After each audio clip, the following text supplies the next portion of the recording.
The person couldn't endure and fell to the ground after just a short while. His will force is roughly double that of his peers, leaving him with no chance of becoming a mage, the bald old man declared with a cold detachment. The array closed, and the boy, dejected, walked out. Chatter erupted all around, but the elder silenced it with a stern quiet. The large crowd of nobles remained silent. Next, he ordered. Dennis and Linley watched the scene with interest. Interestingly, the first few participants tested all failed to qualify. The current test subject was a young girl who managed to last longer than the previous 10 combined. Oh, the elder's eyes lit up. He promptly increased the array's power further. Eventually, the girl dropped to one knee, exhausted.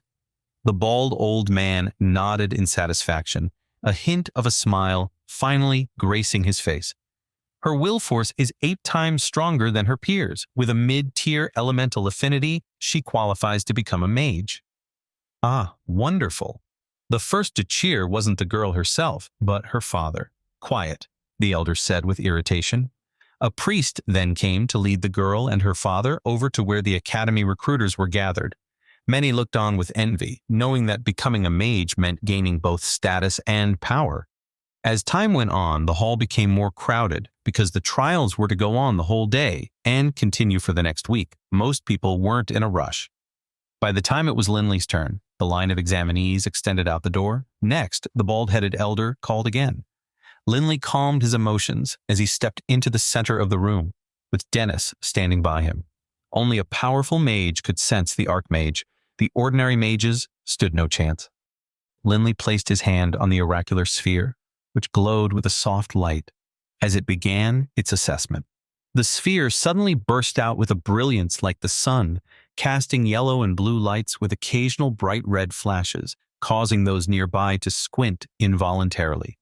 Seeing the glow with an intensity that rivaled the sun, everyone in the great hall was left speechless.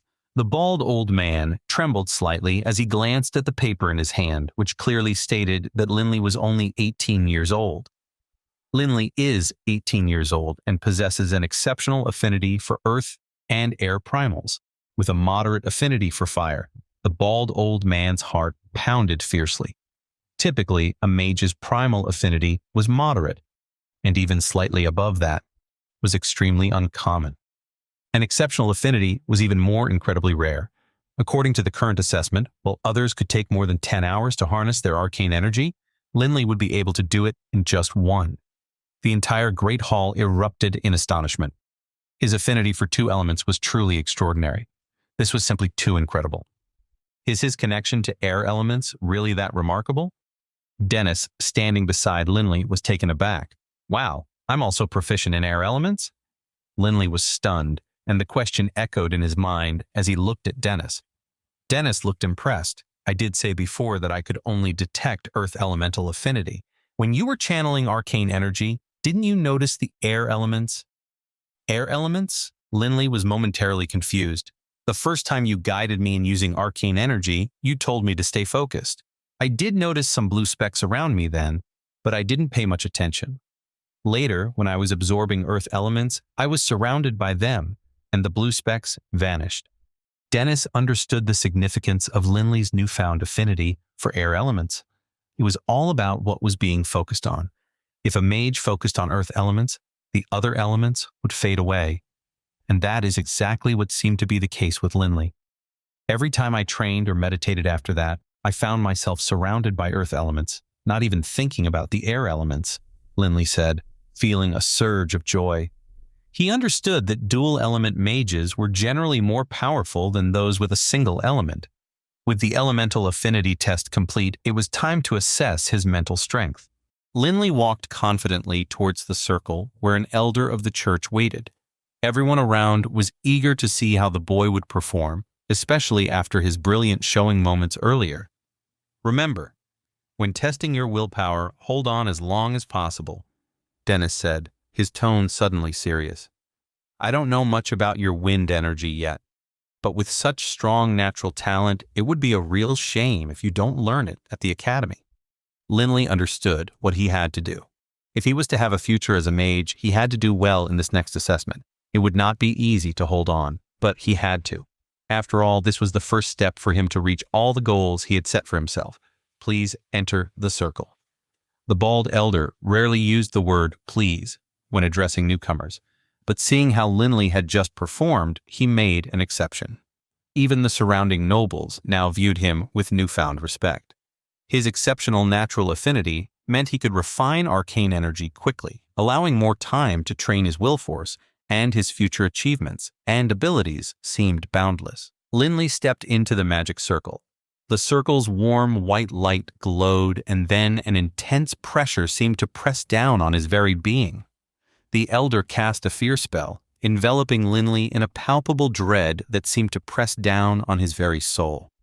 Linley thought about how weak this was compared to the immense power of that obsidian drake 6 months ago, as his thoughts wandered. As time passed, the light from the magic circle grew brighter and the sense of fear intensified.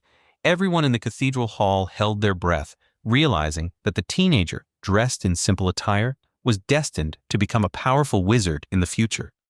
Does anyone know that young man? Which family does he belong to? The nobles below started whispering. They believed that if they could establish connections early with a promising young individual, they might gain a powerful friend in the future. Some nearby recruiters quickly learned Linley's identity. At that moment, the recruiters from the major magic academies, who had been lounging and chatting idly, snapped to attention. Their eyes gleamed with hunger as they rushed forward, eager to claim the most promising talents before their rivals could. Inside the magic circle, Linley stood his ground, his body rigid against the crushing force pressing down on him like an unrelenting storm. Every breath felt heavier, his lungs burning as though the very air had turned against him. His vision blurred, his head spun, but he refused to falter. I must endure. The longer I last, the greater my chances. A stronger academy means better training, unlocking my true potential. I can't give in now. His muscles trembled, veins bulging under his skin as he clenched his fists, pushing back against the suffocating weight, but the pressure was relentless, sinking into his very soul, threatening to crush him from the inside out.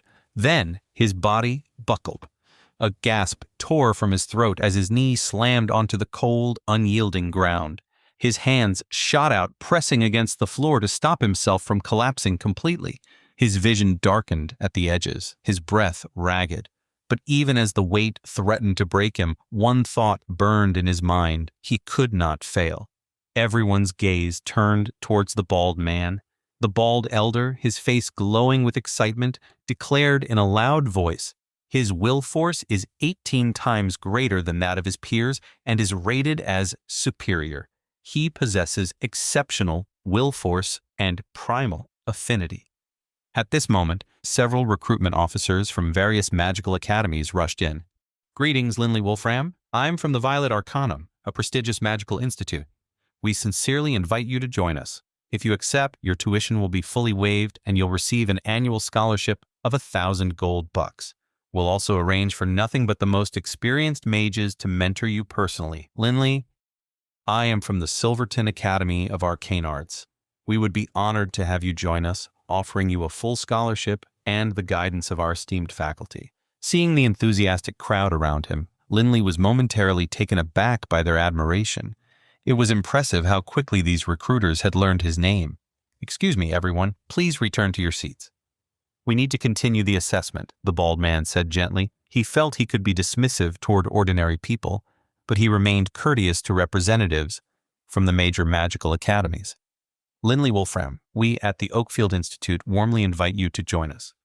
A voice rang out from a distance, and as it did, the entire hall fell silent. Even the elder stopped talking.